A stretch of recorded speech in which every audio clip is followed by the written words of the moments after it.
अथाष्टत्रिंशो अध्यायः। हिमालयपुरी की सजावट विश्वकर्मा द्वारा दिव्य मंडप एवं देवताओं के निवास के लिए दिव्य लोकों का निर्माण करना। ब्रह्मा जी बोले, हे मुनि सत्तम, इसके बाद हिमालय ने प्रसन्न होकर महोत्सव संपन्न अपने नगर को विचित्र प्रकार से सजाया। उन्होंने सभी मार्गों पर जल का छिड़काव कराया और सभी प्रकार की रिद्धि सिद्धि नगर को अलंकृत कर प्रत्येक द्वार को केले के खंभे तथा मंगल द्रव्यों से सुसज्जित किया। आंगन में केले के खंभे लगवाए तथा रेशमी धागों में आम का पल्लव बांधकर बंधनवार जिसमें मालती की माला बंधी हुई थी लटकाया गया और उस आंगन को चारों दिशाओं में कल्याणकारी मंगल द्रव्यों से सुशोभित किया गया। पर्वतराज ने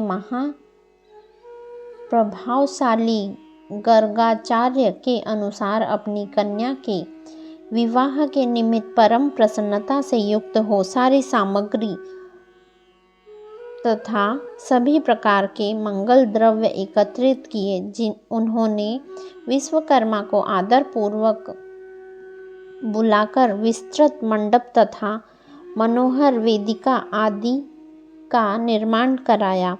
हे देवर्षि, वह मंडप 10,000 योजन लंबा, अनेक लक्षणों से युक्त तथा अनेक आश्चर्यों से परिपूर्ण था। स्थावर चित्र की रचना जंगम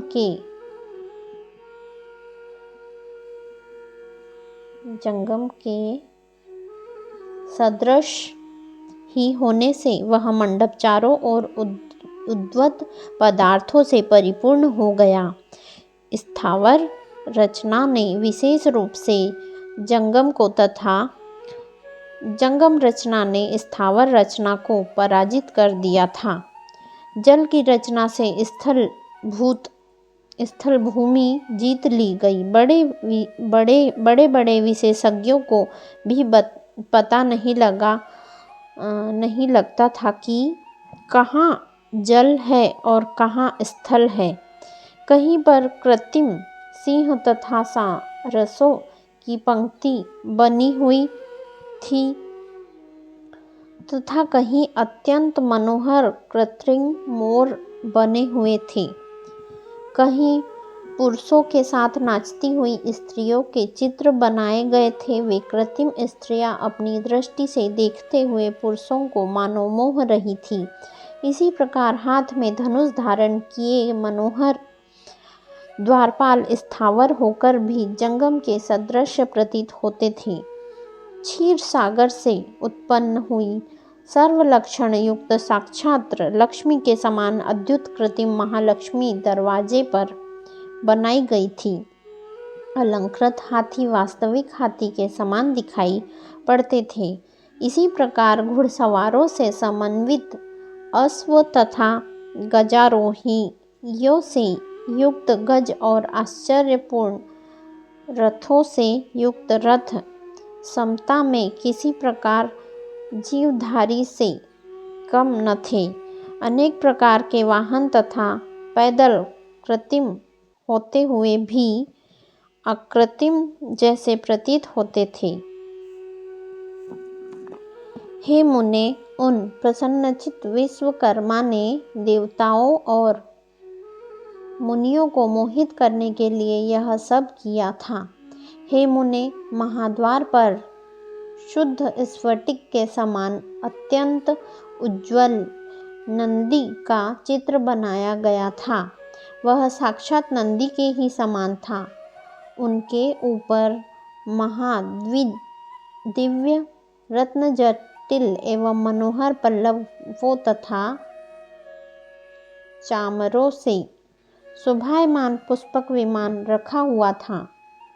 द्वार के बाएं भाग में शुद्ध कश्मीरी रंग के 4 दांत वाले 2 हाथी बनाए गए थे, जो महाकांतिमान तथा 60 वर्ष के थे और एक दूसरे से भिड़े हुए थे।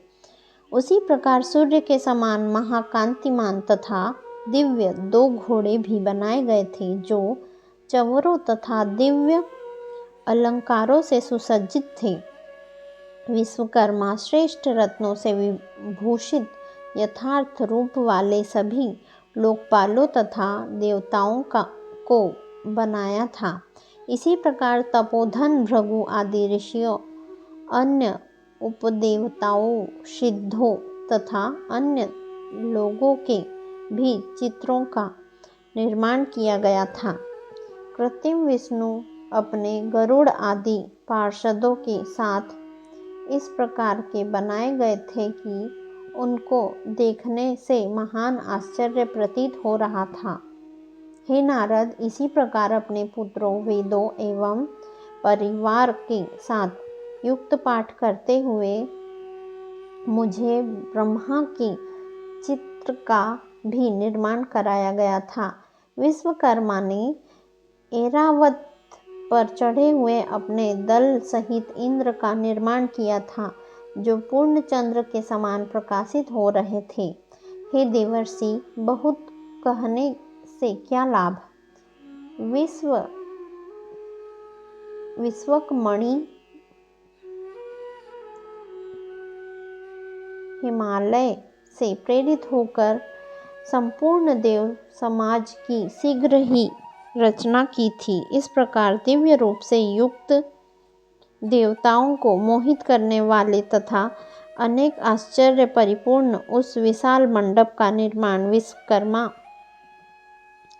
विश्वकर्मा ने किया। इसके अनंतर महाबुद्धिमान विश्वकर्मा ने हिमालय की आज्ञा पाकर देवताओं आदि के निवास के लिए यत्नपूर्वक उनके लोकों की रचना की।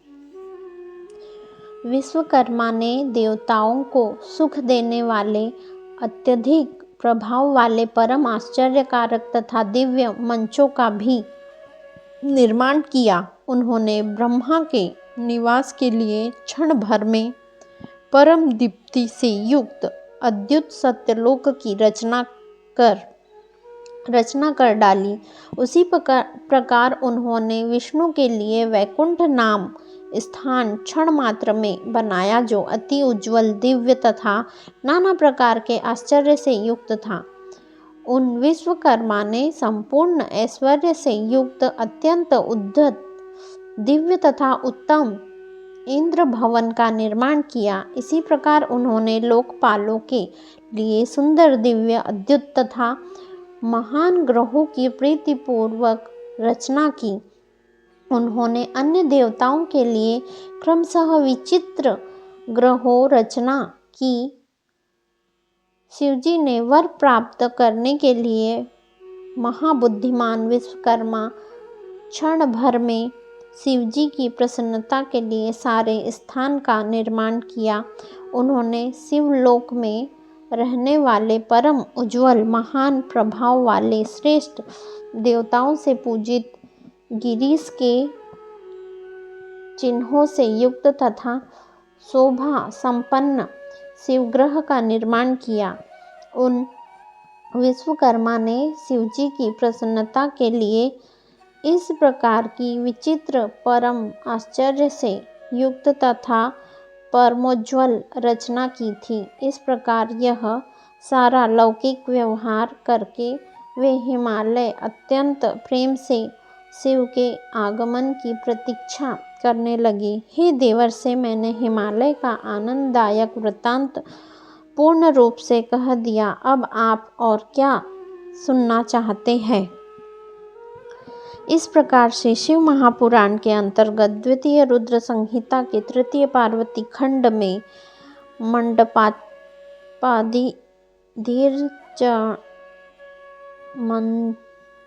मंडपादीर्चनावर्णन नामक 38वां अध्याय पूर्ण हुआ। श्री शिवाय नमस्तुभ्यं। आने वाले अध्याय की जानकारी के लिए बेल आइकन प्रेस कीजिए तथा कमेंट में हर हर महादेव अवश्य लिखें। धन्यवाद।